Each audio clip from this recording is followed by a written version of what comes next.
CNN کی جانب سے کہا جا رہا ہے کہ ممکنہ معاہدہ آج رات طے پانے کا امکان ہے۔ بات چیت براہ راست پاکستانی فیلڈ مارشل عاصم منیر نے کی ہے۔ CNN کی جانب سے یہ دعویٰ کیا گیا ہے۔ اہم خبر ہے، اپنے ناظرین کو اپڈیٹ کر رہے ہیں اس حوالے سے کہ CNN کی جانب سے یہ دعویٰ کیا گیا ہے کہ پاکستان کی ڈیڈ لائن میں توسیع کی درخواست پر جلد اچھی خبر متوقع ہے۔ انور اقبال صاحب بھی ہمیں جوائن کر چکے ہیں۔ انور اقبال صاحب، بتائی گئے اس حوالے سے آپ کے پاس کیا اطلاعات موصول ہوئی ہیں؟ سوری، اپنا سوال دہرائیے گا۔ میں کہہ رہا ہوں کہ CNN نے جو ہے وہ دعویٰ کر دیا ہے کہ پاکستان کی ڈیڈ لائن میں توسیع کی درخواست پر جلد اچھی خبر متوقع ہے۔ آپ کے پاس کوئی اطلاعات موصول ہوئی ہیں؟ بالکل، دیکھیں، میں تو جب آپ نے پہلی دفعہ مجھ سے آج سے کبھی 1.5-2 گھنٹہ پہلے بھی پر کیا تھا، اس وقت بھی میں نے یہی کہا تھا کہ بالکل یہ اس طرح کی اچانک موو نہیں ہے کہ ہمارے وزیر اعظم نے اٹھ کے ٹویٹ کر دیا اور اس سے ایران بھی بول پڑا اور وائٹ ہاؤس بھی بول پڑا، بلکہ یہ تینوں کیپٹلز میں مشورے کے بعد، اور آج میں نے اپنے سفارت خانے سے جب رابطہ کرنے کی کوشش کی تو مجھے یہ جواب دیا گیا کہ ہم آج صبح سے بہت بزی ہیں، اب آپ سے بات نہیں کر سکتے، اور کل بھی یہی جواب دیا گیا تھا، تو جبکہ کہیں یہ اس خبر کا ذکر بھی نہیں تھا۔ یعنی 2-3 دن سے مشورے چل رہے تھے، کوئی بات چل رہی تھی، اس کے بعد جب ایک انڈرسٹینڈنگ پیدا ہو گئی، ایگریمنٹ تو نہیں کہوں گا، انڈرسٹینڈنگ پیدا ہو گئی، اس کے بعد ہمارے وزیر اعظم نے ٹویٹ کیا، اور اس کے بعد ظاہر ہے ایک موقع کریٹ کیا گیا جس پہ وائٹ ہاؤس رسپونڈ کرے، پھر ایران رسپونڈ کرے، اور اس کے بعد صدر ٹرمپ بولیں گے، اور اس کے بعد پھر بات آگے بڑھے گی۔ تو مجھے یہ لگتا ہے کہ دونوں کیپٹلز میں، واشنگٹن میں اور تہران میں، اس بات کا احساس موجود ہے کہ اب بہت ہو چکا، اب بات چیت کی طرف بڑھنا چاہیے، اور اس میں پاکستان کا کردار جو ہے بہت مثبت ہے اور قابل تعریف ہے۔ یعنی اپنے ملک کی اگر کبھی ایسی صورتحال پیدا ہو تو اس کی تعریف بھی کرنی چاہیے، ضروری نہیں ہے کہ صحافی صرف اپنے ملک کی برائی کرے۔ میں سمجھتا ہوں کہ ان حالات میں ظاہر اگر یہ بات بڑھتی ہے اور بگڑتی ہے تو سب سے زیادہ نقصان بھی پاکستان کا ہی ہوگا۔ اس لیے ہمارا ایک تو 500 کلومیٹر لمبا بارڈر ہے، دوسرے یہ کہ ہمارے ملک میں بہت سارے لوگوں کی ہمدردیاں جو ہیں ایران کے ساتھ ہیں، اور کوئی بھی اکثریت پاکستان کی اس بات کو پسند نہیں کرے گی، لہٰذا پاکستان کے لیے اچھا پھر ہمارے جو سعودی عرب سے تعلقات ہیں اس حوالے سے ہمارے لیے بہت ضروری تھا کہ ہم ایک ایسا راستہ نکالنے کی کوشش کریں جس میں یہ معاملہ خوش اسلوبی سے طے پا جائے۔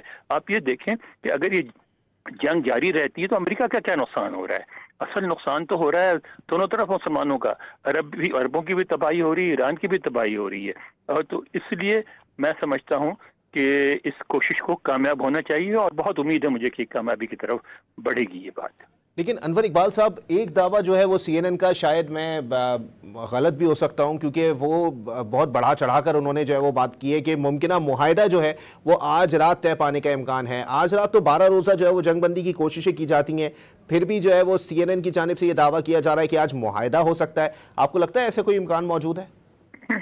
دیکھیں، معاہدے کو میڈیا ساری جگہ ذرا ایک قدم آگے بڑھ کے بات کرنے کی کوشش کرتا ہے۔ میرا خیال ہے آج انڈرسٹینڈنگ ہو سکتی ہے، معاہدے کا امکان نہیں ہے؟ اور ایک دن میں معاہدہ، ہاں انڈرسٹینڈنگ ہو سکتی ہے، اتنی جلدی معاہدہ تو نہیں ہوگا، کوئی انڈرسٹینڈنگ ہوگی، مگر ایک بات ذہن میں رکھے کہ یہ اس بات کا احساس ہمارے ہاں لوگوں، پاکستان میں نہیں ہے، پاکستان میں سارے جذباتی ہو رہے ہیں، لیکن ایران کی حکومت کو اس بات کا احساس ہے کہ اگر جنگ بڑھی تو ان کا بھی بہت نقصان ہوگا۔ آپ یہ سوچیں کہ امریکہ میں میں امریکہ میں بیٹھا ہوا، امریکہ میں تو کوئی تباہی نہیں ہوئی، سب کی زندگی نارمل ہے، لوگ آ رہے ہیں جا رہے ہیں، پکنک منا رہے ہیں، کھا رہے پی رہے ہیں۔ آپ دیکھیں ایک روشن چمکدار دن ہے، باہر آئی ہوئی، ہر طرف پھول کھلے ہوئے، تو آرام سے بیٹھے ہوئے ہیں۔ مسئلہ تو ہے ایران کا۔ ایران کو دیکھیں، اگر آپ جنگ آج رک جائے اور اگر اس میں سینکشن نہ اٹھیں امریکہ کے، تو ایران کو صرف جتنا نقصان پہنچ گیا ہے اس نقصان سے نکلنے کے لیے 20 سال چاہیے ہوں گے۔ تو اس لیے میں سمجھتا ہوں کہ ایرانی حکومت بھی اس بات کا احساس کرتی ہے، اور امریکی بھی سمجھتے ہیں کہ اس جنگ میں صرف بدنامی امریکہ کو کوئی فائدہ نہیں ہے۔ اچھا، تو یہ بھی بتائیے گا انور اقبال صاحب، کیونکہ ایرانی حکام کی جانب سے یہ کہا جا رہا ہے کہ جہاں مذاکرات کی بات ہوتی ہے، وقتی طور پہ جنگ بندی کی بات ہوتی ہے، وہاں ایکسپیرینس جو ہے وہ ایرانیوں کا کچھ اچھا نہیں ہے، کیونکہ اس سے پہلے بھی جب امریکہ سے مذاکرات ہو رہے تھے، ایک جنگ مسلط ہوئی، پھر دوسری بار مذاکرات شروع ہوئے تو دوسری جنگ مسلط ہو گئی، تو اس طرح وہ کہتے ہیں کہ ہمیں اس چیز کے اوپر بھروسہ کرنا جو ہے وہ مشکل ہوتا جا رہا ہے۔ بالکل صحیح کہہ رہے ہیں وہ، لیکن مسئلہ یہ کہ ان کے پاس آپشن کیا ہے؟ اس میں ایک فریق وہ ہے، ایک فریق امریکہ ہے۔ اب اگر دونوں فریق مل کے کسی بات پہ نہیں پہنچیں گے تو بات تو نہیں رکے گی۔ اچھا، اگر نہیں رکتی تو کیا ہوگا؟ پھر جنگ جاری رہے گی. تو اگر یہ جنگ روکنی ہے تو بھروسہ تو کرنا پڑے گا. اب بھروسہ کرنے کے لیے آج جو ایک ڈیولپمنٹ ہوئی ہے نیو یارک میں قومی سلامتی کونسل میں، جس میں چائنا اور رشیا نے جو ایک ایسی ریزولوشن تھی جو کہ ایران کے خلاف جاتی تھی، اس کو ویٹو کر دیا. تو اس کے بعد اگر چائنا اور رشیا انوالو ہوتے ہیں اور وہ گارنٹی دیتے ہیں تو میرا خیال ہے وہ ایران کو بھی قابل قبول ہوگا. اور سب سے بڑی بات ہے کہ قابل قبول کی بات نہیں ہے، بات یہ ہے کہ دونوں فریق کو ایک ایسی پوزیشن چاہیے جس میں دونوں اپنی اپنی فتح کا اعلان کر سکیں. تو اس میں یہ ہوگا کہ ایران یہ کہہ سکے گا جی ہم نے تو امریکہ پہ بھروسہ نہیں کیا، ہم نے چین اور روس کے کہنے پہ کیا جو ہماری مسلسل مدد کرتے رہے ہیں. اور امریکہ کہے گا کہ جی ہم نے ایران پہ تو بھروسہ نہیں کیا، ہم نے بھی دوسرے ملکوں کے کہنے پہ کیا. تو دونوں جو ہے نا ان کا ایک اسے انگریزی میں کہتے ہیں فگ لیف چاہیے دونوں کو، تاکہ وہ دونوں کہہ سکیں گے جی ہم اپنی جگہ کامیاب رہے.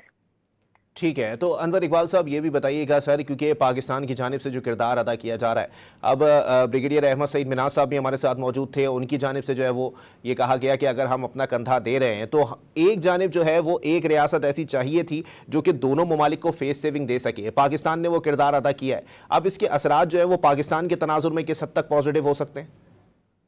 سب سے پہلی بات ہے کہ تین ریاستوں کو چاہیے تھے پاکستان کا کندھا. سعودی عرب کو بھی چاہیے تھا. سعودی عرب سے آپ کا دفاعی سمجھوتا ہے، اور اگر اس میں اگر جنگ جاری رہتی ہے سعودی عرب کا بہت نقصان ہے. تو اس لیے جو ہے نا میں سمجھتا ہوں کہ پاکستان کا کردار بہت اہم ہے. رہی یہ بات کہ اس میں کیا ہمیں کوئی مالی فائدہ ہوگا، تو میرا خیال ہے ہمیں اس ٹرم میں ابھی بات بھی نہیں کرنی چاہیے. جی، کہ اس وقت آپ بہت سنجیدگی سے اور سنسیئرٹی سے امن کرانے کی کوشش کریں اور اس کے بعد کچھ آپ باقی باتیں کریں. اس وقت اس طرف کی گفتگو بھی نہ کریں آپ.